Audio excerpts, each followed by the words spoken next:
नमस्ते। आज हामीले तपाईँहरूको लागि द साइकोलोजी अफ लेजिनेसको छोटो सारांश लिएर आइसकेका छौँ।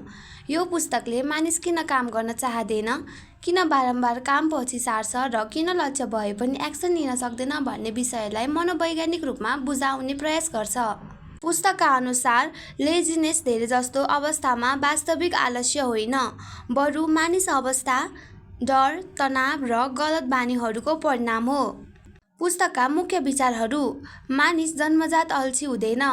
पुस्तकले भन्छ कि हरेक मानिससँग केही गर्ने क्षमता हुन्छ, तर असफलताको डर, आत्मविश्वासको कमी वा धेरै दबावले गर्दा मानिस काम सुरु गर्न सक्दैन।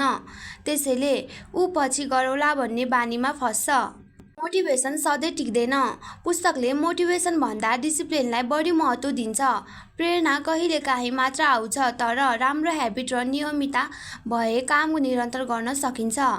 ठुलो लक्ष्यले डर पैदा गर्छ। ठुलो काम देख्दा दिमाग थाकेको महसुस गर्छ। त्यसैले पुस्तकले कामलाई सानो सानो भागमा बाँड्न सुझाव दिन्छ। सानो प्रोग्रेसले कन्फिडेन्स बढाउँछ। इन्भाइरोमेन्टले पनि असर गर्छ। अव्यवस्थित कोठा, धेरै डिस्ट्र्याक्सन, नकारात्मक मानिसहरू र गलत दिनचर्याले प्रोडक्टिभिटी घटाउँछ। राम्रो वातावरणले काम गर्ने इच्छा बढाउँछ। रेस्ट पनि आवश्यक छ। कहिलेकाहीँ मानिस वास्तवमै थाकेको हुन्छ। पर्याप्त निद्रा, आराम र मानसिक शान्ति बिना प्रोडक्टिभ हुन गाह्रो हुन्छ।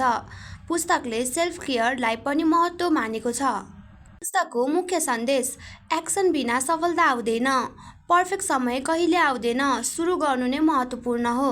सानो डिसिप्लिनले ठुलो परिवर्तन ल्याउँछ। आफ्नो डर र मानसिक अवरोधलाई बुझ्न सके आलस्य कम गर्न सकिन्छ। यो पुस्तकले तिमी अल्छी होइनौ, तिमीलाई रोकिरहेको कारण खोज्न आवश्यक छ भन्ने सन्देश दिन्छ।